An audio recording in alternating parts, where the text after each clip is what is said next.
Estás escuchando Leer para contarlo, un podcast de Alberto Espinosa.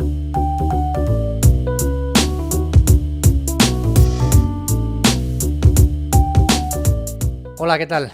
Bienvenidos al episodio número 9 de Leer para contarlo, hoy con Enrique Ballester. Enrique, ¿qué tal? ¿Cómo estás? ¿Qué tal? Encantado de estar aquí contigo para hablar de libros, de fútbol en este caso y de lo que vaya surgiendo. No podía ser de otra forma, fíjate la casualidad, ya quedará para la historia, el podcast número 9 de Leer para contarlo es Enrique Ballester. Todos los equipos necesitan tener un 9 verdaderamente importante, más que luego un 10 o cualquier otro dorsal o cualquier otra posición en el campo. Es importante tener un 9 y ya para siempre quedará el 9 de Leer para contarlo, Enrique Ballester. No sé la responsabilidad, cómo te sienta. Bueno, falso 9, quizás, ¿no? Falso 9, Falso bueno, 9, también. quizás en mi caso, más, pero sí, te puedo tirar todos los tópicos que haga falta de los 9, ¿no? Los goles son cuestión de rachas, espero que la afición sea comprensiva, conmigo no me marco una cifra para final de temporada, pero sí. Siempre los equipos siempre quieren un 9, ¿eh? Aunque tengan el Sí. mejor 9, siempre llega al mercado invernal y Bueno, dicen, hay mira que el Madrid reforzar ahora, aquí. tiene seguramente uno de los mejores 9 del mundo, como es Benzema, y se quiere traer otros dos. Que bueno, son Sí, 9 sí. ahí un poco híbridos que pueden jugar en otras posiciones, pero al final todo el mundo, todos buscamos un 9, ¿no? Y tiene otros dos que tampoco los ponen, cuando si no Sí, está también. el original. Pero bueno, centrémonos, Sí, que vamos a empezamos centrarnos. aquí a hablar de fútbol.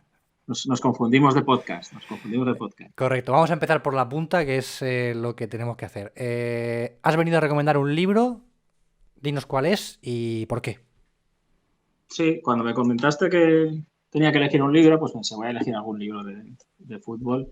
Y con los libros de fútbol me pasa un poco que como el fútbol constantemente, la ficción se ve superada por la realidad, ¿no? Si cualquier cosa que podamos imaginar luego pasa en un campo de fútbol, pasan cosas que si vieras en una película, si vieras en un libro, no te las creerías, ¿no? Pues remontadas, inverosímiles en el tiempo de descuento, eh, expulsiones, broncas, ¿no? Sorpresas enormes. Y como ese tipo de libro, a veces es difícil hacerlo, es difícil encontrarte un libro de verdad bueno de fútbol, una novela, quiero decir, más que un libro, ¿no? Una novela, una película. Pues he elegido un tipo de libro que a mí me gusta más, ¿no? Que es que va una persona a un sitio, ve lo que hay y lo cuenta, ¿no? Y un poco el símbolo de ese tipo de libro de fútbol, o uno de los que más me gusta a mí, es el Milagro de Castel di Sangro, que es un libro que en España editó Contra en 2014, que precisamente fue el año que falleció el autor, que es John McGuinness, y me parece un libro muy interesante. O sea, así un poco a grosso modo, es un estadounidense que cuando el Mundial del 94 de repente enloquece por el fútbol, se hace súper fanático del fútbol y decide que quiere conocer eso hasta el fondo, ¿no? Lo máximo que puede, ¿no? Entonces se entera que en el año 96 pues hay un pequeño equipo de Castel di Sangro, de un pueblo muy pequeñito de Italia, que sube a la Serie B. Entonces se va allí a vivir un año entero, toda la temporada, y cuenta lo que es la temporada para ese equipo, ¿no? Y es un libro que tiene, pues, esa parte más reportera, quizá, pero bueno, él es muy buen observador, se fija mucho en el detalle, es un libro divertido, es un libro que acaba hablando de la condición humana más que del fútbol, ¿no? De cómo somos las personas. Y pues es un libro que tengo muy buen recuerdo de cuando lo leí y es el que he elegido para hoy. Es una casualidad que, igual que tú, que lo has mencionado muchísimas veces en entrevistas, eh, el autor se enamorase del fútbol de alguna forma igual que tú en aquel Mundial del 94, que fue tan importante para una generación entre la que me incluyo yo. Claro. Ahí es verdad que nosotros éramos niños, ¿no? Deduzco. Es más habitual, claro, pero este señor en el año 99 pues ya tenía 50 y tantos años. Ya tenía 50 y tantos años y de hecho él bromea al principio un poco con ese tema, ¿no? De que todo iba bien en su vida, digamos, a ver si encuentro ese fragmento. Eh, pues sí, mira, aquí lo tengo. Él dice, recuerdo con nitidez cómo era mi vida antes. ¿no? Y dice que a veces mis hijos me respetaban, mi mujer y yo compartíamos muchos intereses, tenía amigos, disfrutaba con la música, leía libros y él cuenta que de repente se obsesionó con el fútbol y dice que además fue de un día para otro, ¿no? Dice, sencillamente, una mañana de finales de la primavera del 94, me desperté de repente desbordado de entusiasmo por el hecho de que Estados Unidos albergara aquel verano el Mundial. Que no hubiera visto un solo partido en toda mi vida no parecía relevante en lo más mínimo. Y a partir de ahí él cuenta, ¿no?, cómo pues, en aquella época pre-internet pues, empezó a buscar información, iba a la biblioteca, la historia de los mundiales, a ver quién iba a jugar. Y dice, empecé a soltar nombres como Frank de Boer, Josh Hagi y Gabriel Batistuta. Y frases del tipo, ¿te has dado cuenta de que es la primera vez que se clasifica a Noruega desde 1938? ¿No? Tiene ese punto, ¿no?, también que me gusta mucho, ¿no?, por lo general en artículos y en literatura, de reírse de sí mismo, ¿no?, de tener esa capacidad de que renuncia un poco también a entender esa pasión a veces irracional e inexplicable que es el fútbol, ¿no? Y es más habitual, como nos pasaría a muchos en nuestra generación, de enamorarse de ese mundial tan colorido y tan bonito, ¿no?, tan bien vendido que fue el de Estados Unidos, ¿no?, a los ojos de un niño. Pero claro, que te pase ya con esa edad es más complicado, ¿no? Y que incluso decidas dejar a tu familia un año entero para irte a hacer un libro. Por lo menos dejó este legado de este libro eh, tan reivindicable, ¿no? Por lo menos para mí. Y me llamó la atención porque yo este libro no lo conocía. Lo he estado bicheando estos últimos días desde que hablamos y que concertamos la entrevista. No es, bueno, es sencillo de encontrar, pero no, por ejemplo, no está en Amazon, disponible en Amazon España. Y me llamó la atención una cosa que no sé si es por algún tipo de idiosincrasia particular que tiene el fútbol italiano, pero eh, hay muchos libros de fútbol muy buenos que están o que hablan del fútbol italiano, del calcio. Y me viene ahora, por ejemplo, historias del calcio. No sé qué tiene ese fútbol mediterráneo que genera algo especial para hacer libros. No sé si tienes la misma sensación, porque por ejemplo con la Premier también pasa, pero quizá, no sé si es porque a lo mejor el italiano o el fútbol italiano es más hermano nuestro que el fútbol británico. No sé si tienes tú esa sensación o... Bueno, es la forma de vivir. Yo soy mediterráneo, yo soy de Castellón, yo soy valenciano y inevitablemente, pues, y probablemente tenga cosas más similares con alguien de Italia que no con alguien no sé, iba a decir de Galicia quizá, pero igual no lo sé. Pero decir, es algo que vemos, esa manera el concepto de familia, esa manera de vivir en la calle, esa manera de bordear siempre el drama, pero a la vez con una explosión vital muy importante, ¿no? Eso se ve también en el cine italiano, se ve mucho. Y es algo que yo hablaba, por ejemplo, cuando estuve en Erasmus, hablaba con los italianos y decía, primero, ¿por qué hablamos en inglés entre nosotros? Si quizá nos entenderíamos sin necesidad de hacer eso. ¿Y por qué? Todas las cosas de las que hablamos, todos nuestros grupos favoritos, todas nuestras películas favoritas, ¿por qué son anglosajonas? ¿Qué sentido tiene aquí? ¿Qué ha pasado con nosotros? No tiene mucho sentido realmente, ¿no? Que piensas eh, que tus grupos indies favoritos o de rock difícilmente son italianos o cuando es una cultura con la que tienes Mucho más en mucho más en común. común, ¿no?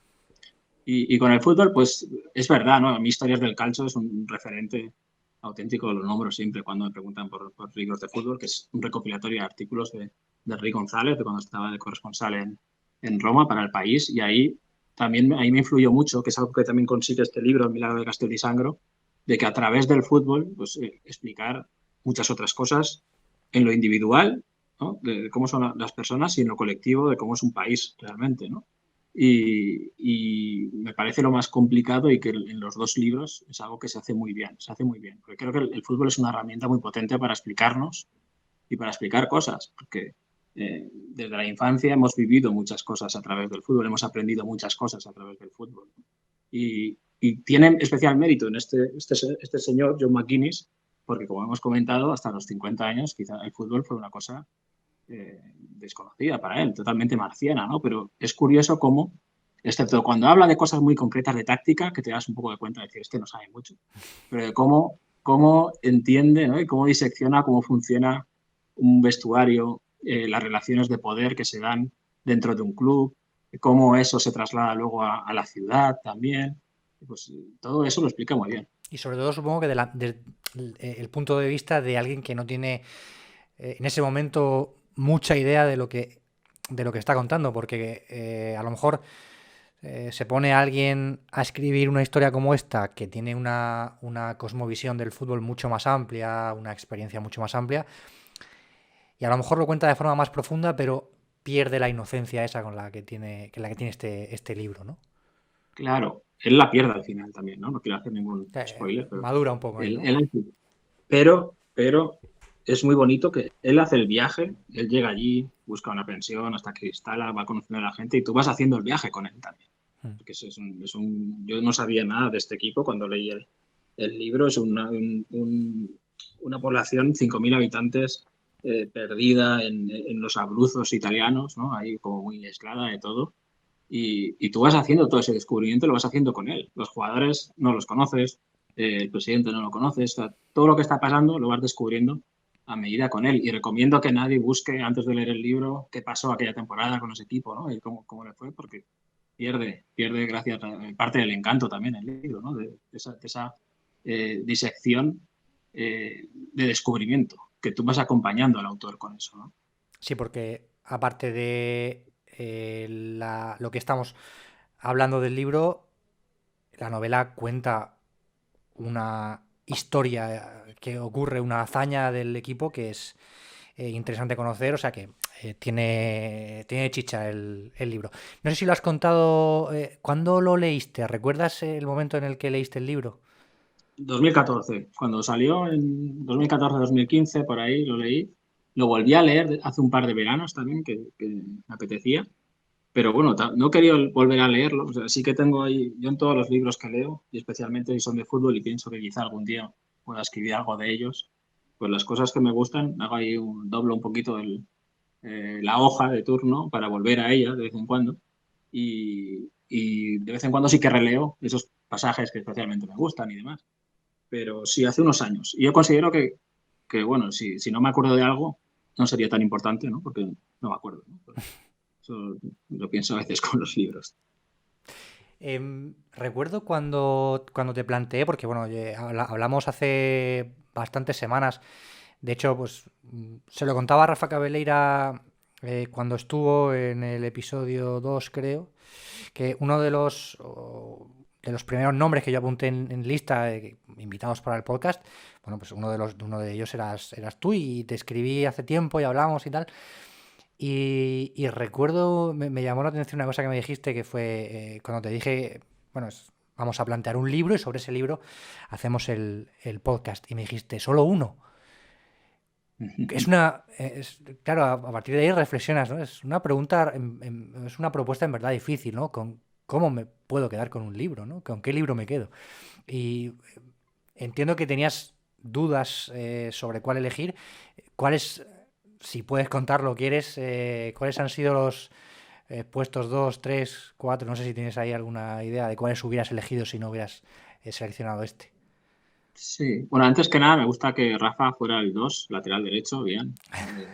Yo creo que lo puede cumplir, ¿no? Con el lateral cumplidor, ahí sacando de banda, pidiendo al público que anime, ¿no? Cuando provoca un córner, esas cosas. Muy bien. Y luego tengo por aquí, de hecho, algunos, porque de la temática futbolera, ¿no? Siempre.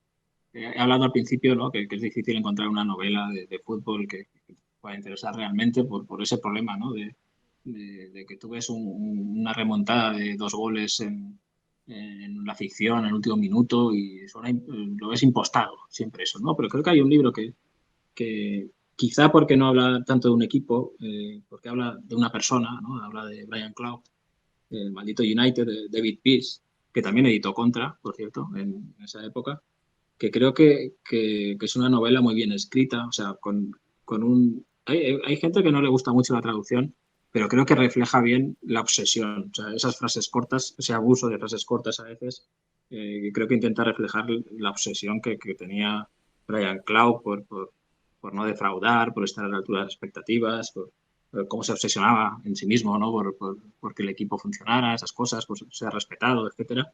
Creo que es una novela que también barajé para hablar contigo. Luego hay un libro parecido en la idea al de Milagro del Castel di Sangro, que es Entre los vándalos, que es de Bill Buford, que es un periodista que quiere descubrir qué pasa en la mente de los hooligans cuando se van, por qué se pegan, por qué esas cosas, ¿no? Y está ahí a mitad camino entre el reportaje de largo recorrido, la crónica, ¿no? Y un poco del ensayo casi. Y me parece un libro muy interesante, que editó Anagrama en su día en España y con varias reflexiones muy interesantes. A mí ese tipo de libros es el que me gusta, como he dicho antes, ¿no? De alguien que va a un sitio e intenta explicarnos a los demás lo que pasa en ese cosmos y cómo de esa cosa muy concreta intenta tocar lo universal. Por ejemplo, el libro de Axel del viaje de Islandia me gusta mucho también, ¿no? Porque es más que un libro de viaje, ¿no? Acaba hablando de sí mismo y habla de todos al final, ¿no? De las inseguridades, de los miedos, del tránsito de la vida joven a la vida adulta, todas esas cosas y a través del fútbol, que es lo que a mí me gusta. Eran unos libros que yo había pensado entre ellos que podríamos hablar. Eh, no sé si has leído uno, mira, es que ayer estaba revisando unos libros que tengo aquí en casa y me encontré con Manual de Fútbol de Juan Tayón. Es un librito muy pequeñito. Lo conoces, ¿no? Ahí lo tengo, ahí lo tengo. También es de mis favoritos del fútbol. Ese es de 2011 por ahí, ¿no? Ese tiene tiempo. Ese tiene, sí, Y, incluso puede ser que antes, algún año antes, puede ser. sí, no, es muy Juan Tayón, tiene ese punto de Julio Camba que tienen todos los gallegos, ¿no? Que no sé qué pasa con los gallegos, de Javois, de Rafa, que has hablado antes, y está muy bien porque es un poco estilo el fútbol a sol y sombra de Galeano, ¿no? Que Sí. dice portero, y te ponen a hablar de portero y habla de un montón de cosas a la vez. Es una delicia ese libro, es verdad, y está como un poco olvidado realmente cuando se hablan de libros de fútbol. Hay un, hay un pequeño vacío que he detectado en los últimos días. No sé si tú que también eres fanático del Mundial del año 94. He estado buscando este tipo de libros, ensayo histórico un poco para conocer, porque yo recuerdo ese mundial como una cosa espectacular. Yo tenía entonces, creo que, bueno, creo no, tenía 6 años en ese momento, recién cumplidos, y lo recuerdo como algo, bueno, fantástico, pero me falta background porque, bueno, por la edad no me pude empapar de todo. Y tampoco era el momento idóneo para acceder a, bueno, no era el momento para acceder a internet, no existía el DVD. Yo recuerdo, tengo por casa de mis padres una cinta de VHS de los mejores goles del Mundial 94 y la he podido ver pues 180, 200 veces, me lo sé de memoria. Y, y recuerdo que con 7 u 8 años la seguía viendo y recuerdo que yo en ese momento, lógicamente no se podía acceder a internet, pero solo con esa cinta yo fui capaz de hacer el cuadro de las 24 selecciones que en ese momento participaron, de los grupos, cuáles se clasificaron a siguiente ronda, cuartos, semifinales, simplemente viendo con 7 años, con 8 años al final. Y tengo un grandísimo recuerdo de ese mundial y no he sido capaz de encontrar, no sé si es porque no existe o porque no he buscado bien, no sé si tú tienes alguna referencia, algún libro más. Sí sé que hay alguna novela, pero no he encontrado ese ensayo histórico, no sé, ese libro que hable del Mundial 94, pero no sea simplemente la guía del periódico o tal. No sé si tienes alguna referencia. Mm, Buena pregunta. Mi libro como tal no se me ocurre ninguno, pero sí, por ejemplo, en el Fútbol a Sol y Sombra de Galeano se iban actualizando con nuevos mundiales cada vez que pasaban. Recuerdo la actualización del 98, no sé si llegó alguna más, entonces el 94 también estará. Y ahí Galeano lo hacía muy bien, ¿no? Porque conectaba un poco la actualidad política con lo que estaba pasando, luego hacía su análisis futbolístico también.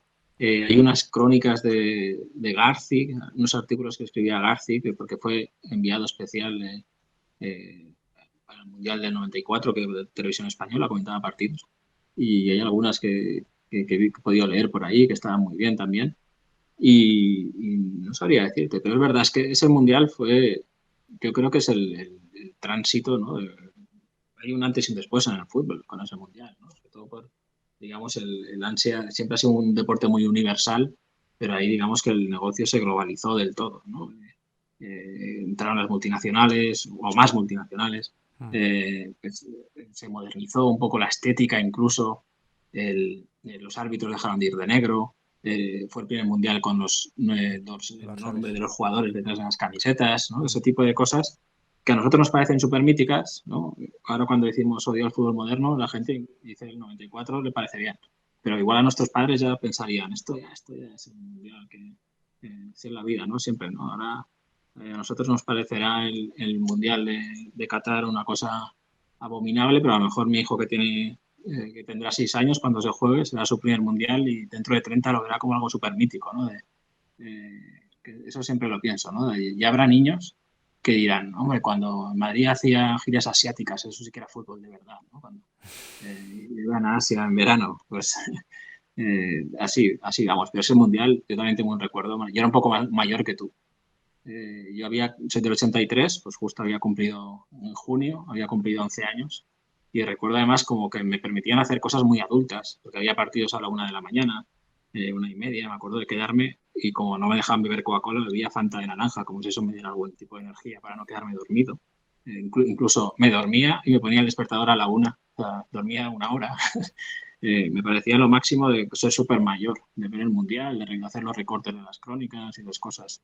Y un poco el fútbol es eso, ¿no? Te adelanta un poco a la vida adulta en algunas cosas y a la vez, luego de adulto, es como volver a la infancia, ¿no? Es la paradoja del fútbol y por eso estamos toda la vida dando vueltas alrededor. A mí hay una cosa de aquel mundial, no sé si la recuerdas, en los descansos de los partidos había mini capítulos de dibujos animados jugando al fútbol. ¿Te suena? No me acuerdo de eso. Eso era de niños pequeños como tú, yo era mayor, yo tenía 11 años. Hombre. No recuerdo Pues eso. es un recuerdo que tengo, pero no he sabido confirmarlo. Tengo que buscarlo bien a ver si lo encuentro. Tengo una imagen de unas serpientes jugando. A lo mejor lo estoy confundiendo con otro momento, pero creo que eran los descansos de los partidos de aquel mundial. Que por cierto, te quería comentar, no sé si aquel mundial fue, a nivel de marketing, fue el gran primer, no te digo mundial, evento de futbolista, no deportivo, sino a nivel de fútbol de la historia, fue el gran primero de verdad. Pero a nivel de fútbol, en realidad, no fue un grandísimo mundial. De hecho, hasta la propia Brasil campeona, era una Brasil muy efectista, sin tanta fantasía como la que vino luego. Es verdad que tenía grandísimos jugadores, pero creo que el doble jugaba con doble pivote Dunga, Mauro Silva, Con tres, o con con tres. Yo creo que a tres, veces juega Maciño con también, ¿no? Maciño, Maciño, claro. Dunga, no Silva, ¿no? A veces. Claro, y luego Sí, Italia llegó a la final, que siempre. también era una selección potente e importante con buenos jugadores, pero Italia siempre es Italia, y más en aquella época. Entonces, eh, fue verdaderamente es el primer mundial moderno, ¿no? Sí, sí, no, pero es verdad que no fue futbolísticamente, quizá lo tenemos un poco idealizado, porque no tanto el colectivo, pero sí que hubo grandes actuaciones individuales, yo creo, ¿no? De Josh Harry, Stoichkov, Mm. eh, gente muy buena. Martín Dali. Pero sí que fue muy didáctico. Creo que se fue muy didáctico en el sentido de, por ejemplo, hablar de Italia. Yo recuerdo Italia en la primera fase, está bastante mal, se queda con 10 contra Noruega, que eran unas torres, ese equipo noruego, físicamente fortísimo, y gana Italia 1-0 con 10 en una falta lateral de cabeza. Y ya te dices, Italia es así, para toda la vida y aprendes cómo es Italia, que luego encima te da el codazo de Tassotti, ¿no? Y ese odio. Eh, Faltó Inglaterra, faltó Francia, pero lo demás, no sé, el drama de Argentina con Maradona, con no sé qué, las africanas que animan el cotarro pero luego caen, ¿no? Siempre. Aquella Nigeria. Brasil ganando y tumbando esa mentira del juego bonito que yo en la vida he visto a Brasil jugar como dicen que Brasil juega, porque es verdad que en el 94 no fue así, pero en el 98 tampoco, aunque tenía muy buenos, siempre ha tenido muy buenos jugadores, pero una idea un poco rácana, diría yo, de juego, ¿no? Y no sé, yo creo que en ese sentido sí que fue bastante didáctico. España cayendo cuando menos lo merece y de forma cruel, que luego eso ya cambió, pero los que nacimos un poco antes era lo que vivimos durante todos los años 90 y hasta el 2008, ¿no? Y bueno, sí, a mí me flipaba ese mundial. O sea, tú miras las camisetas, porteros míticos. Yo creo que es el mundial con más porteros míticos. Estaba Ravanelli, estaba Campos, no sé, había un montón. Pagliuca también, ¿no? Y Pagliuca, Zubi, Tafarel, nuestro Zubi, Zubizarreta. Tafarel, Estaba este de y Bélgica, Prudhomme, ¿no? el último que juega, me parece, ¿no? Sí, Que creo que fue, eligen el mejor portero sí. del Mundial. Estaba Pat Bonner, estaba Andy Goran, me parece. Andy Goran es el 98. Me estoy confundiendo. Pero quiero decir, ahí, a mí me parece que había un carisma especial ahí, ¿no? En ese Mundial, en esos jugadores. Y se junta la nostalgia, que es la gran tramposa de todo esto siempre. Pero yo creo que, no sé, con un amigo siempre digo, tenemos que, cuando cumplamos 40 años o algo así, la gente hace cosas muy locas, ¿no? Pero nosotros queríamos encerrarnos un mes en una casa y ver todo el Mundial. El Mundial del 94, como si fuera en directo, pero serían nuestras vacaciones ese año, ¿no? Ver el Mundial entero otra vez y comer ganchitos, gusanitos y Fanta de naranja. Estamos ahora en año de mundial otra vez. Otra vez, pero con un mundial diferente, disidente, en invierno aquí. Eh, no sé cómo. No sé qué opinas de. Porque al final es intrínseco al mundial el hecho de jugarse en verano, de estar en. No en vacaciones, pero rozando el palo. Y de repente nos vamos a comer un mundial casi con los polvorones. El otro día lo estaba pensando y, y es que tu hijo, por ejemplo, va a ser su primer mundial y va a ser en invierno. ¿Y qué idea, qué idea se va a hacer de los mundiales si su primer mundial es en invierno ¿no? O incluso te digo más, ¿qué clase de mundo les estamos dejando en el que los mundiales se pueden no jugar en verano? Sí, sí, lo llevo fatal, yo lo llevo fatal por todo, o sea, por todo lo que rodea este mundial. Y entre otras cosas, por lo que tú dices, empieza creo que es el 21 de noviembre y Sí, acabará por ahí. en la antesala de Navidad, por ahí. Y yo todo lo que haga mi hijo lo voy a apoyar. Si él lidera una revuelta en el colegio para eh, no ir a las clases que coincidan con algún partido, no sé cómo irán los horarios y esas cosas, pero yo le voy a apoyar. Incluso si me llaman los profesores para decir que no quiere dar clase, yo le apoyaré, seguiré apoyando. Si dice que se quiere mudar al hemisferio sur para vivir el mundial en verano, yo me iré con él, no, le voy a apoyar totalmente. Y sí, va a ser muy raro, o sea, va a ser muy raro.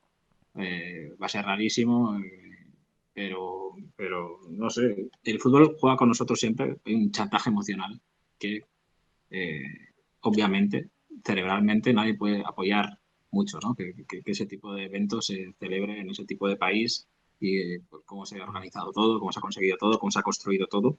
Pero ese chantaje emocional funciona, o sea, funciona con la Supercopa en Arabia, funciona con un Mundial en Qatar y seguirá funcionando, ¿no? Porque el negocio es tan grande y la clientela es tan amplia y tan diversa y se renueva constantemente, aunque nosotros a veces renunciemos a ella, pero acabamos volviendo, ¿no? Acabamos volviendo y encima he visto que el siguiente mundial comparten ser Estados Unidos otra vez. Estados Unidos, México y Canadá, y creo que son 48 equipos. 48 equipos. Lo hablaba el otro día con Javier Aznar en el podcast de fútbol que hago con él en Glass. Y es que, claro, 48 equipos. El Mundial de Estados Unidos creo que fueron 24, si no recuerdo mal.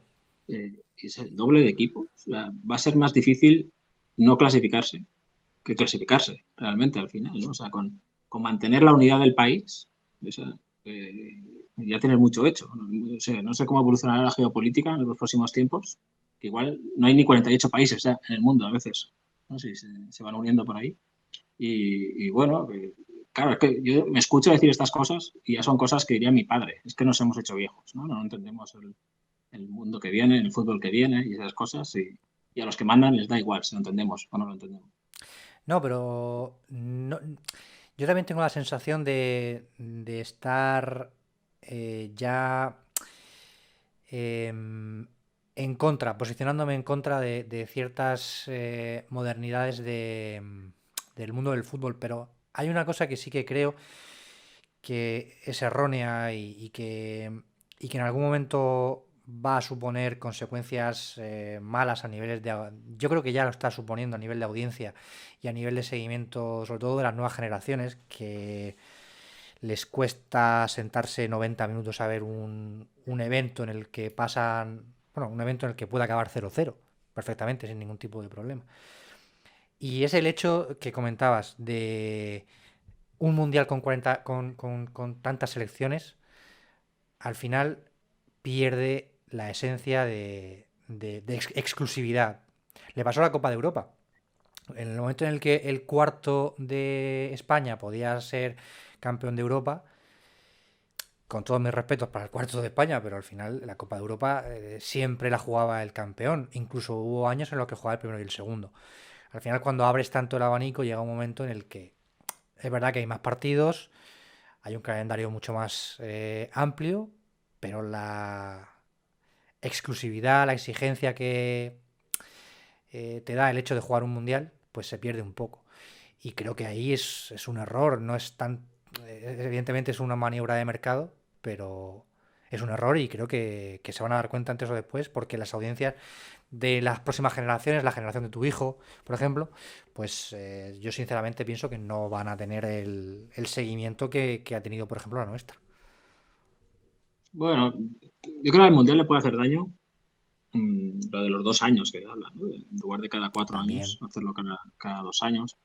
Pero yo creo que con la Champions no ha debilitado a la Champions eso de que vayan cuatro. Me parece que a los chavales eso les da igual. O sea, les da igual. Incluso les haría más daño que estuviera a lo mejor el Madrid o el Barça 3 años sin jugar la Champions. Creo que haría más daño a ese tipo de aficionado. O sea, no ya a nosotros, ¿no? Sí, quizá más joven, ¿no? Que se ha acostumbrado a que todos los años ganar la Champions ya no es una posibilidad. O sea, cuando nosotros éramos niños, ganar la Champions era algo que con suerte podías ver una vez en la vida a tu equipo, ¿no? A tu equipo y siendo del Madrid o del Barça, ¿no?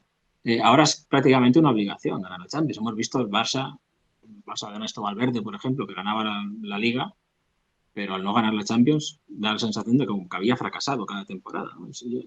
Ha cambiado y es curioso. Y en cuanto a lo de las nuevas generaciones, el fútbol tiene algo que es la experiencia del estadio. O sea, yo recuerdo la primera vez que fui al fútbol con mi padre y flipé. O sea, y era como los colores, el ruido, el ambiente, ¿no? Ese rito iniciático a la vida adulta un poco, ¿no? Que te da un poco de miedo, pero a la vez quieres saber qué está pasando ahí. Y 30 años después, pues yo llevé a mi hijo al fútbol y yo noté que él vivía lo mismo. O sea, un fútbol muy distinto, ¿no? Que todo lo que ha cambiado el fútbol en 30 años, pero esa sensación de que él entrara, de que flipara con los ruidos, con las luces, con el fútbol en sí, eso creo que sigue funcionando. Sí que hay que revisar.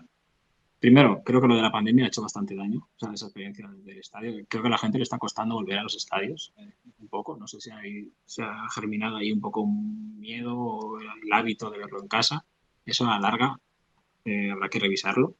Y luego los precios, claro, es que claro, cada vez se está haciendo como el hincha ha pasado a ser un cliente y cada vez se está haciendo como algo más exclusivo y menos popular en algunas ligas, grandes ligas europeas con algunos clubes más que en otros, ¿no? Pero creo que por ahí sí que el fútbol tiene que repensarlo. Tiene que repensarlo, aunque parece bueno, que cada vez se va un poco más a un modelo NBA de que la gente quizás sea más de jugadores que de equipos en muchos casos, ¿no? Porque hay ya no está esa identificación tribal que podía haber hace 30 40 años, ¿no? De que yo soy del equipo de mi ciudad porque, digamos, me representa. Ahora cada vez hay aficionados de todo el mundo que son de equipos o de jugadores.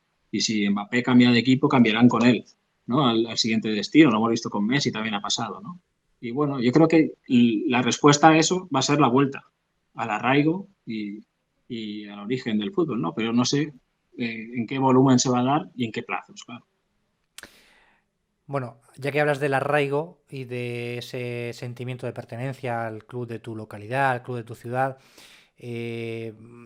volvemos a recoger un poco el tema de tu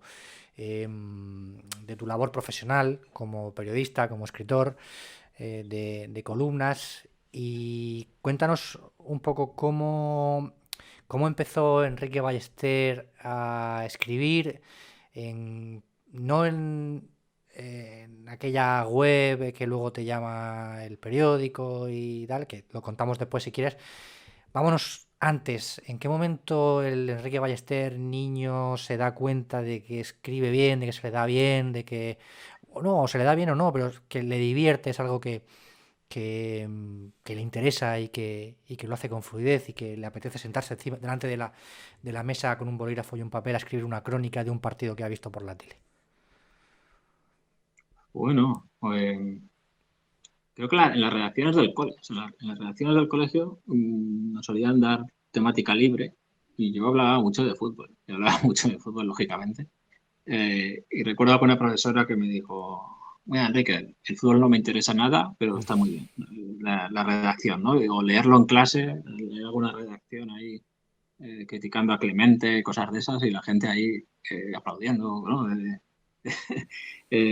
Pues yo creo que del colegio, ¿no? Y luego tenía esa pulsión también siempre de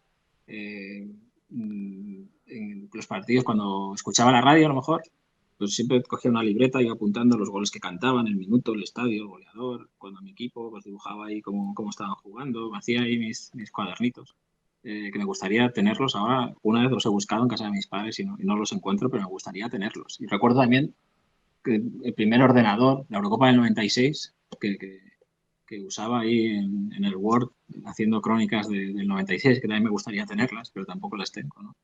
Y esa pulsión siempre la he sentido, ¿eh? De salir del campo y ya sea escribiendo o contando el partido, ¿no? No sé, no soy de los que acaba el partido y me olvido de él, ¿no? No sé, lo estoy rumiando bastante y ya después de tantos años de hacer crónicas mientras veo el partido, sin querer, voy viendo el partido y voy imaginando cómo lo contaría, ¿no? Cómo sería la entradilla de la crónica, de qué detalle empezaría a hablar para contar el partido entero. Esas cosas me salen naturales y yo creo que una mezcla de que lo hacía de niño y otra mezcla de que he estado muchos años haciéndolo y quieras que no, pues ya tu cerebro va solo en algunas cosas. Mm, Tú que estás en el meollo de este subgénero, o incluso luego a luego ya podríamos llamarlo casi un género por sí mismo, ¿percibes que hay un interés creciente en la literatura de fútbol en los últimos años? Como yo lo percibo, que creo que sí que cada vez hay más producto y más demanda. Puede ser. Aquí la paradoja que se está dando es que cada vez los periódicos desprecian más la crónica. O sea, la crónica clásica, habitual, larga, que te explica el partido, eso cada vez se le da menos importancia. Y antes había cronistas míticos que buscabas su firma en el periódico, comprabas un periódico solo para leerle a él. Y ahora eso cada vez se ve menos. Es algo accesorio, la crónica, ¿no? Eh, Se da más importancia, da más visitas hacer un videoblog de 30 segundos hablando del partido o poner ahí, destacar dos jugadas polémicas y demás, dos cortes, dos declaraciones que, que el periódico, porque realmente se lee menos, yo creo, el periódico como objeto de lectura, ¿no? Pero en paralelo, no sé si en paralelo, es verdad lo que dices, ¿no? Que cuando yo era joven había muchos menos, bueno, joven, cuando era niño, tengo aquí, por ejemplo, cuentos de fútbol, que es del año 90 y poco, que yo tengo aquí, pongo Enrique Ballester, octavo A, número 6, ¿no? Iba al cole y me apuntaba aquí las cosas. Esto para mí fue como una especie de shock, que es verdad que ya había algunos libros de literatura relacionada con el fútbol, pero menos que ahora, que creo que ha hecho muy bien la colección de Julianes Ilustrados del libro del Cabo, ¿no? Que es otro tipo de libro de fútbol que a mí me interesa. O sea, hablábamos del tipo del libro de fútbol como El Milagro de Castelldisangro, de un reportero que va y te cuenta, y luego me interesa mucho que se explica a sí mismo y explica su ciudad y explica su vida a través del fútbol, ¿no? Que eso lo hacen, por ejemplo, La bala del Bartolino de Rafa La Huerta, toda esa colección de Julianas Ilustradas, que son crónicas sentimentales de autores, ¿no? Con su relación con el equipo de fútbol. Cuando por ejemplo, Hijos del Fútbol de Gal Reguera, que ahora se va a reeditar por Seis Barral, pues ese es un libro que escribe de fútbol sin caer en tópicos, que usa el fútbol para hablar de la relación con su padre, con sus hijos. Me parece muy interesante, muy interesante. Y es verdad que tenemos un momento que para los que nos gusta leer de fútbol, todos los meses hay libros que hablan de ello. Me gustan mucho los de Miguel Gutiérrez también. No sé, hay un montón. Y cualquier nombre que diga, me voy a olvidar de otro y voy a ser un poco injusto, pero ya se saben por ahí, ¿no? Hay uno de la colección de Hooligans Ilustrados que lleva tu firma, el del Castellón, equipo del que haces gala de forma continua y que tiene en la plantilla a 3 jugadores, creo que los sigue teniendo, que son, los conozco yo, que Juanto, Edu Luna y Cristian Galas. Este último, especial cariño, te lo digo por si vas a decir algo malo. Nos tenemos especial cariño de una etapa anterior. ¿Cómo los estás viendo este año? A los 3 en particular y a todos en general. ¿Cómo ves al Castellón? Está ahí para entrar en playoff. Creo que estaba a 3 puntos. Sí, es un poco mi retorno a la adolescencia y preadolescencia, que la pasé siempre en segunda B, como estamos ahora, aunque se llame Primera Federación, y siempre hacíamos cuentas de que vamos a entrar al playoff ahí a 3, a 4 puntos, y siempre nos quedábamos fuera. Es un año especial aquí en Castellón, es el centenario del club. Y bueno, es que Infrafútbol, que es el Julián Ilustrado del Castellón, lo escribí hace 8 años ya. Sí, han pasado a lo tonto 8 años, es de 2014. Y bueno, ha cambiado un poquito el club desde entonces, ¿no? Yo creo que cuando lo escribí fue el peor año de los que estuvimos en tercera división. Estuvimos 7 temporadas y ese año fue especialmente doloroso porque estuvo muy cerca de desaparecer el club, ¿no? Era casi como un epitafio. De hecho, recuerdo el primer borrador que envié, que me dijeron: cuenta algún chiste por el medio, o sea, que nos vamos a deprimir aquí, que la gente se va a deprimir. Y entonces, realmente ahí es cuando empecé a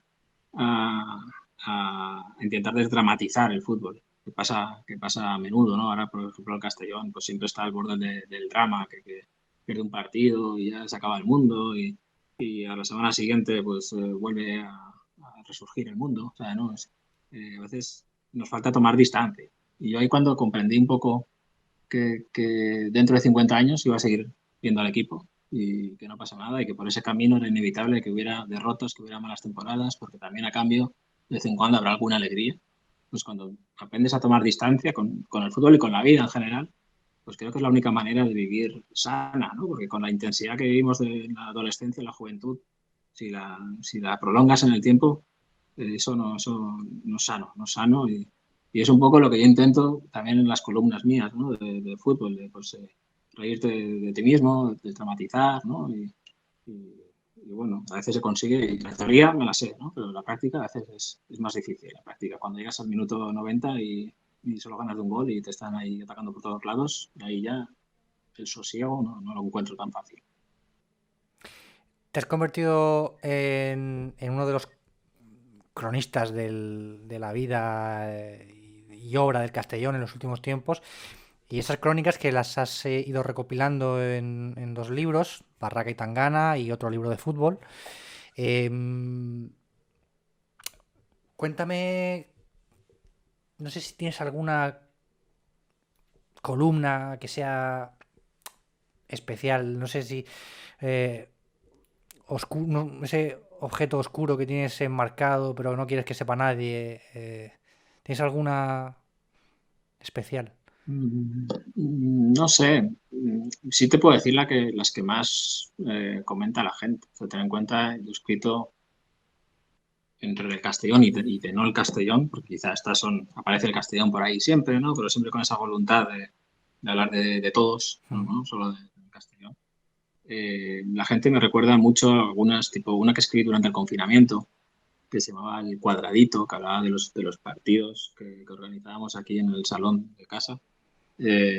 Pues mi mujer y mis dos hijos, ¿no? Hacíamos ahí partiditos y cómo con el fútbol nos salvaba un poco, ¿no? Y cómo toda la vida nos había ido salvando el fútbol y a la vez cómo iba descubriendo yo cosas que no sabía de mi mujer, cómo sacaba los codos en los corners a su propio hijo y esas cosas, esa columna la tiene, no sé, tuvo mucho recorrido, se viralizó mucho y luego algunas más divertidas, ¿no? No sé, hace poco una que escribí sobre la silla de David Álava cuando celebró el gol del PSG, la silla maravilla. Tenía una teoría yo que levantó la silla porque iba toda la temporada escuchando Illa, Juanito Maravilla, pensaba que era silla, Juanito Maravilla.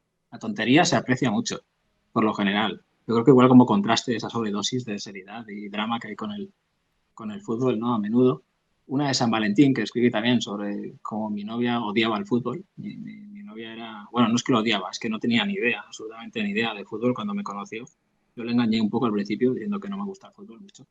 Pero bueno, y ella, por ejemplo, pensaba que Ronaldo, Ronaldinho y Romario eran la misma persona, pero con motes distintos y de cómo poco a poco pues ella vino al fútbol y se fijaba en cosas que los futboleros no nos fijamos y como hacía mucha gracia eso.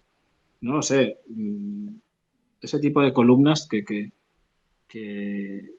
empiezo un poco desde el yo, desde mis alrededores y que acabas tocando, no sabes muy bien cómo, eh, teclas colectivas y universales, ¿no? Que te puedan leer en Sudamérica o en Latinoamérica o gente que de generaciones distintas a la tuya. Esas son las que más me gustan a mí con el tiempo y sobre todo columnas que yo huyo de la actualidad casi siempre. O si tocas la actualidad es para tocar cosas atemporales también, ¿no? Y cuando las lees que han pasado 2, 3 años y ves que han aguantado bien el tiempo, que se pueden leer prácticamente como un micro relato, un cuentecito, esas son las que especialmente me gustan.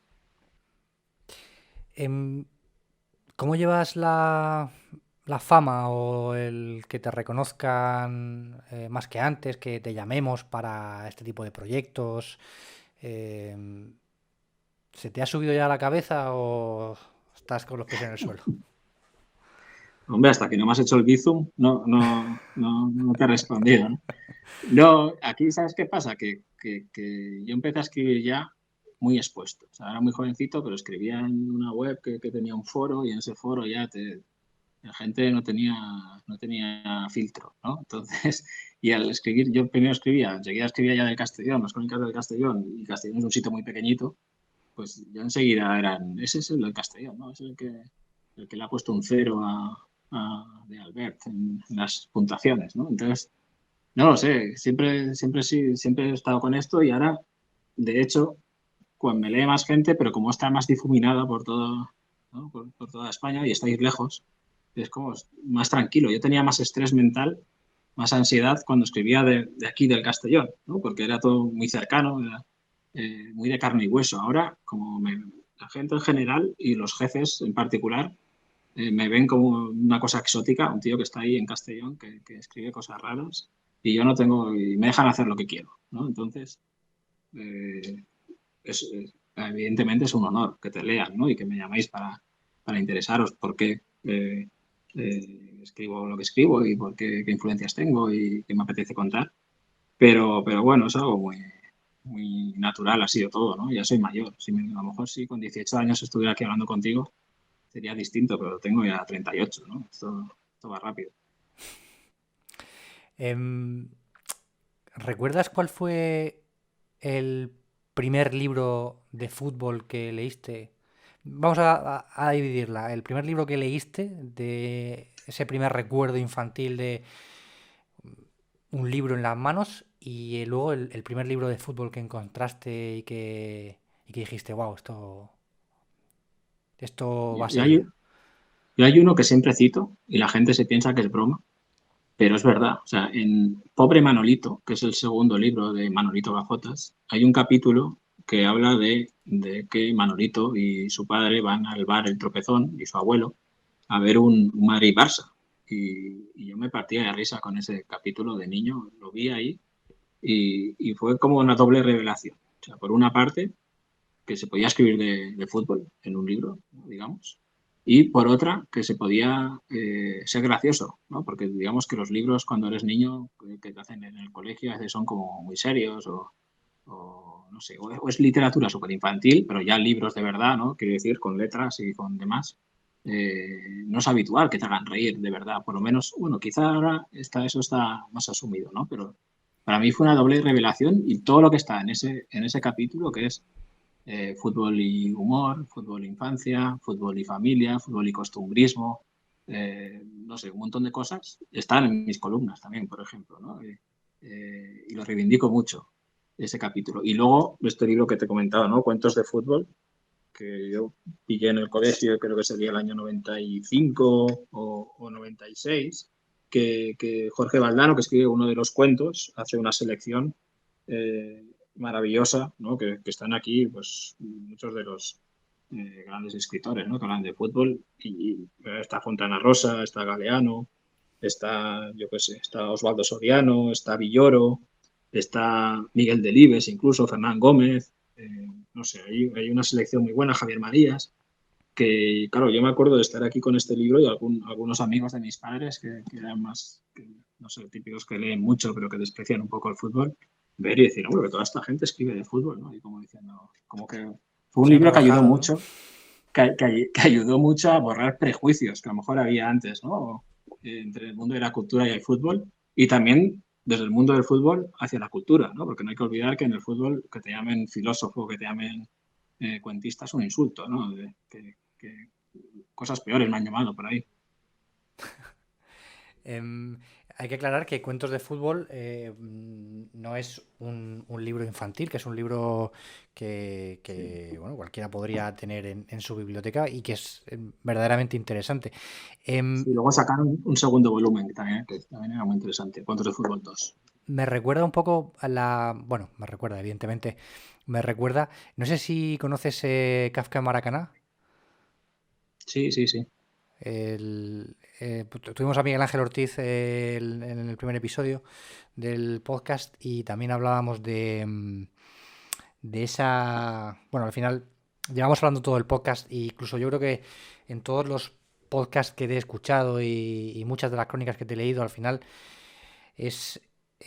cada autor encuentra su leitmotiv para hablar de la vida y de su vida y de su autobiografía, porque al final yo creo que todos los que escribimos o que escribís lo hacéis de lo que veis, de lo que percibís, del entorno, pero siempre hay esa excusa, ¿no? Y ahí está el fútbol como catalizador de muchas cosas y que va más allá de lo que mucha gente percibe que es simplemente un deporte donde 11 corren contra 11 y hay un balón y bueno, ese tipo de cosas que dicen los que no tienen ni puta idea de lo que es el fútbol.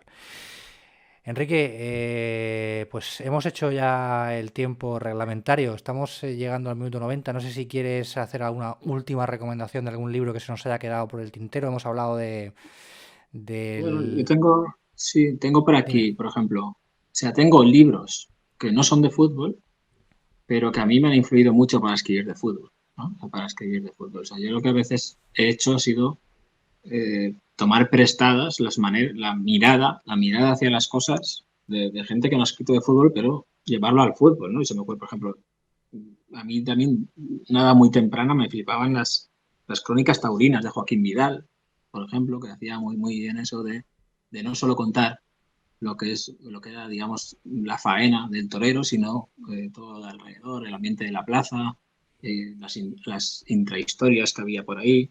Me gusta mucho Ota Pavel, que tiene varios libros, pero uno que está dedicado solo al deporte, ¿no? Al deporte de ese tiempo, ¿no?